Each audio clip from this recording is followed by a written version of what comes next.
Hi, readers. Today, we're going to talk about how you stop to think about your text. Readers ask questions before, during, and after reading. Today, your I can statement is that you're going to read and respond to the text.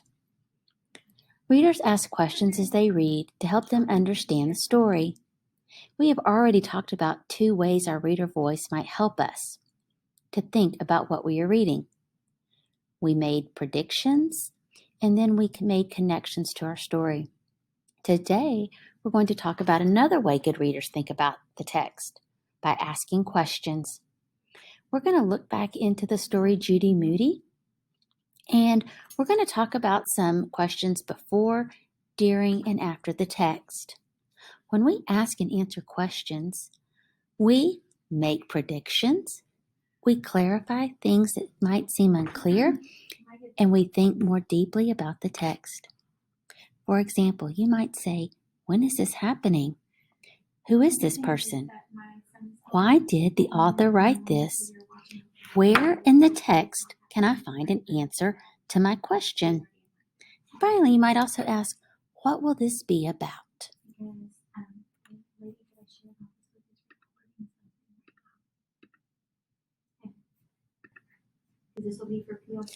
So here are some question stems that we might ask. And here's an anchor chart that I'm going to fill out as we read through a few pages in Judy Moody. We're going to look at, before we get started, we're going to look at some questions, and then we'll see if we can come up with the answers. Then during reading, and then after reading. And again, see if we can find some answers to our questions. Remember, if you get stuck and you can't think of a question stem, you can look up here and use some of the ones that I've given you. What if, how could, why did, and what would. So remember yesterday we left off and we were making visualizations as we were reading. We were imagining what was happening. And you finished reading, you stopped at page 45. And on this page, I wanted you to think about Judy Moody and think about what her facial expression looked like, what you could picture in your mind. Judy was having a big problem. What was her problem? Yeah, she was in a bad mood. Okay, so today, as we read the next chapter, the Jessica experiment, I'm already wondering, is Judy Moody still in a bad mood, or how will she get out of this bad mood? As I'm looking at my pictures, I see this right here, the Jessica experiment. I'm also wondering, what is the Jessica experiment? What is Judy thinking of now? So what I'm going to do is I'm going to type that question right here in my before questions. I'm wondering, is Judy still in a bad mood? Will her problem be solved? And what is the Jessica experiment?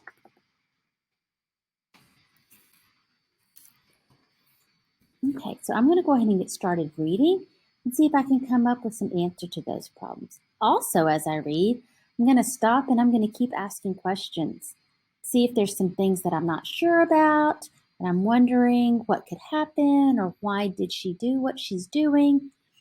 So let me let you make sure you've got your book open to page 46. We're going to start reading together.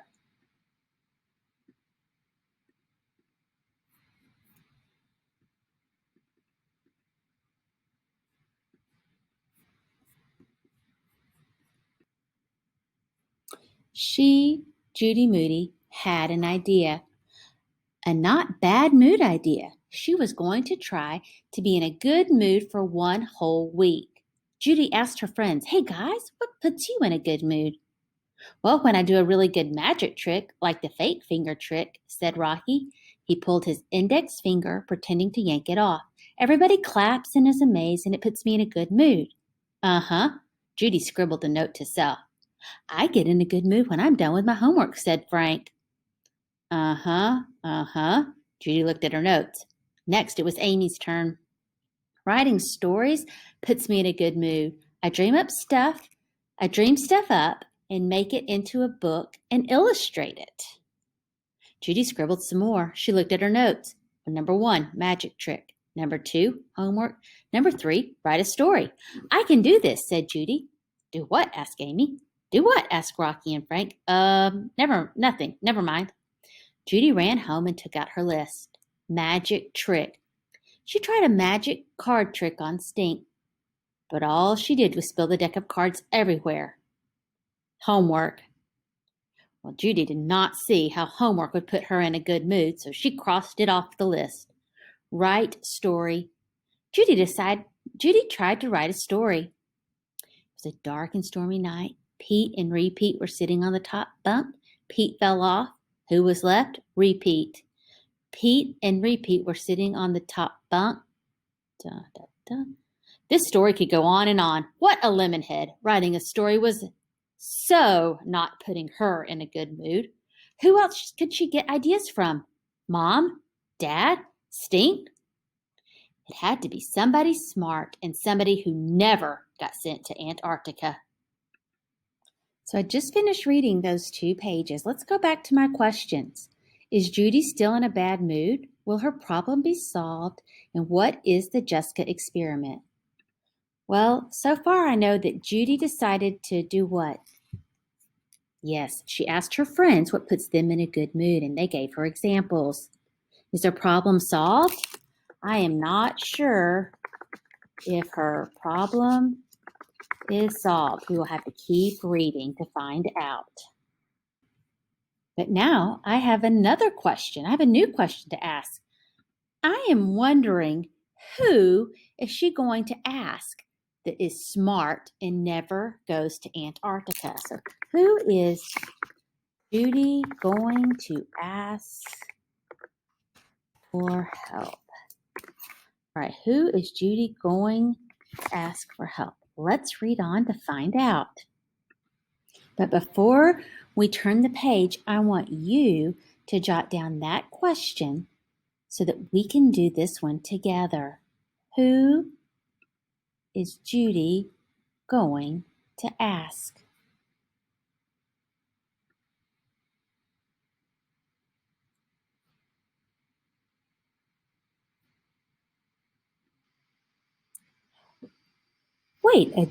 Wait just a ding-dong minute.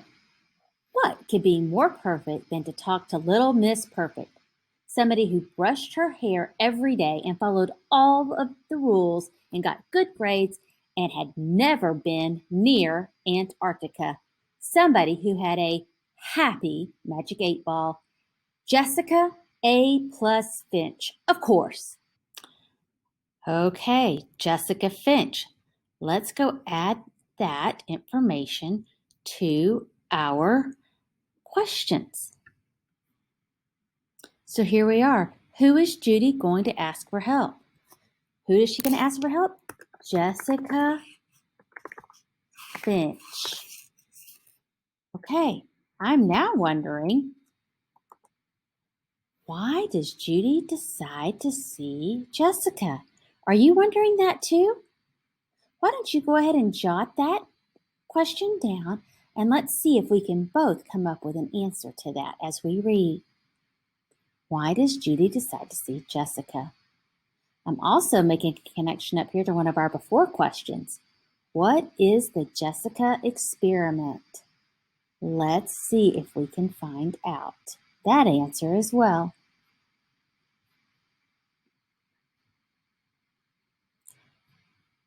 Judy could learn the facts about doing everything right all the time.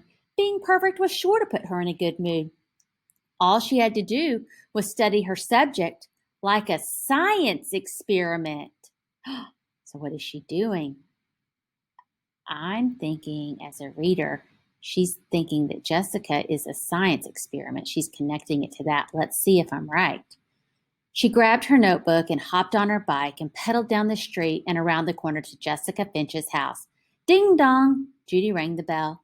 Jessica, not Aardwolf, opened the door. Judy, Moody, what are you doing here? She could tell Jessica, tell all Finch. She could not tell Jessica tell all Finch her secret. Then the whole world would know. I thought we could hang out, said Judy. But you never want to hang out. Never say never, said Judy, pushing past Jessica. Can I come in? You are in, said Jessica. Well, how about if I come up to your room? Sure, said Jessica. I was just going to start measuring things for Measure Up, our new math unit. But that doesn't start till Thursday, said Judy. I like to get a head start, said Jessica. Judy perched on the edge of the bed next to Jessica. She bounced up and down, testing out the jump factor. My mom doesn't like me to bounce on the bed, said Jessica. Check, said Judy. She scribbled, do not bounce on bed in her notebook. Judy stared sideways at Jessica. Her hair was brushed back into a very neat ponytail, and she was wearing pink. Judy wrote, put hair in ponytails, and wear pink in her notebook. Why are you staring at me? Asked Jessica. It's rude. No reason, said Judy. She looked around. The bed was made, and there were 100 million fluffy pink pillows on it. Stuffed animal pigs were lined up in a row on the dresser, so was a piggy bank collection. No books or clothes were on the floor. No arts and crafts supplies were on the floor. No gum wrappers were on the floor. A pink robot poster was on the wall. A pink robot poster on the wall said, obey. It was creepy, but Judy didn't say so. Your floor is very neat, said Judy. I can see the rug. Thanks, said Jessica. I like my room clean. It puts me in a good mood. Check. Judy wrote, clean room in her notebook. Why are you writing down stuff? Asked Jessica. No reason, said Judy, sniffing the air. I smell cupcakes. Do you smell cupcakes? Jessica cackled. That's my lip gloss. She flipped open a teeny tiny plastic cupcake. Inside was gooey lip stuff. Judy tried some. Yum, yum. Maybe cupcake lip gloss was another key to a good mood. Judy wrote down, wear cupcake lip gloss. Okay, so I'm going to think for a minute. Have I found out why Judy decided to go see Jessica? Yes, I have. I'm going to turn back to the question where I wrote that, and I want you to turn in your notebook where you wrote it, and let's record our answers. So here's our question. Why does Judy decide to see Jessica? If you haven't had a chance, write your answers and come back. All right. I thought that Judy thinks that she can learn how to be in a good mood if she does what Jessica does. So Judy takes notes. As I'm reading these few pages, I'm noticing that Jessica and Judy are very different. So I have another question.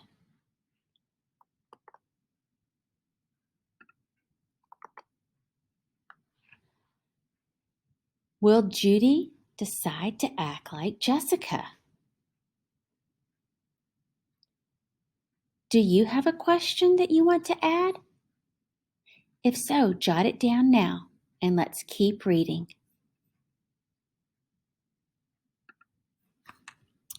I'm going to start back here at the top of paragraph 83. Judy wrote down, wear cupcake lip gloss. You like smiley faces, huh? In Jessica's room, Judy saw a smiley face pillow, pencil holder, and paper clips. She saw smiley face sunglasses and slippers, even a smiley face mobile hung over Jessica's desk. She picked up Jessica's smiley face magic 8-ball. Can I try? Jessica nodded. Judy had a burning question, but it was a secret. So she asked herself the question silently. Will I be able to stay in a good mood For 1 whole week? She shook the happy 8-ball. Nice outfit. She asked the question again and shook it again. She asked the question and shook it again. Your breath is so minty. She tried again. You smell great. It keeps telling me that I smell great, said Judy. It's the lip gloss, Jessica nodded knowingly. Want to do homework now? So, reader, what are you thinking? Does Judy seem to think that the magic 8-ball is working? What does Judy think about it? I agree. I think Judy realizes that the magic 8-ball doesn't really work. She's asking a question about being in a good mood, and it's telling her all kinds of other silly things. So Jessica nodded knowingly. Want to do homework now? Judy wrote, do homework on time in her notebook. She also got out her positively pink see-through ruler. She got out her positively pink tape measure. She even had a positively pink yardstick. Wow, you have a yardstick? I have a yardstick of bubble gum. It's this long. She stretched out her arms. Well, it used to be.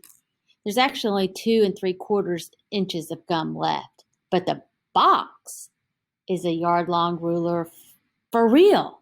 And it has jokes. And I wouldn't use it for homework if I were you, said Jessica. Judy looked around for something to measure. Do you have a cat? We can measure stuff like the cat's tail, said Judy. Jessica crinkled her forehead. I was just going to measure the carpet. She started to stretch the tape measure across the rug. Boring. This being in a good mood was harder than it looked. Judy's fingers itched. Okay, I'm going to go back to the questions I had and see if I'm able to answer any of them. Here's my question. Will Judy decide to act like Jessica? Well, right now we just read where they both like to measure different things. And Judy thinks what Jessica wants to measure is boring. So I'm not sure, but I'm predicting that Judy might not want to act like Jessica. What I want you to do, reader, now, I want you to go back and I want you to finish reading pages 52 through 53 on your own and see if you're able to answer this question. So press pause and go back and reread your text. When you finished reading, come back. Okay, reader, let's come back. So, will Judy decide to act like Jessica? I jotted down that Jessica gave Judy a lot of ideas. In the text, it said, Judy will have to do a lot of learning if she wants to be in a good mood. So I'm not sure if she's going to decide to act exactly like Jessica, but I think that she might decide to do a few of those ideas. Let's keep reading to find out.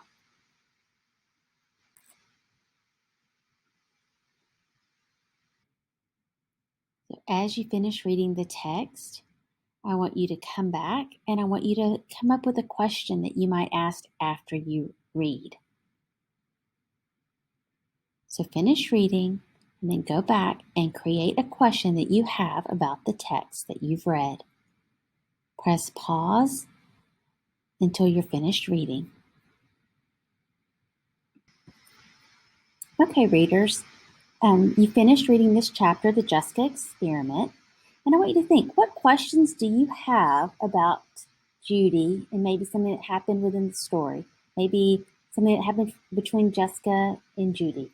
Jot down your question and then see if you have a response to that and answer. If you're struggling with coming up with a question, I'll share mine. What is the big difference between Judy and Jessica? I'd like you to jot down your response. And once you have all of your questions and your responses written down, submit those to your teacher as she tells you to do in the directions. So remember, today we focused on asking and answer questions during reading. This helps you to clarify things that might not be clear, and to think more deeply about the text. Hope you all have a great day. I'll see you soon.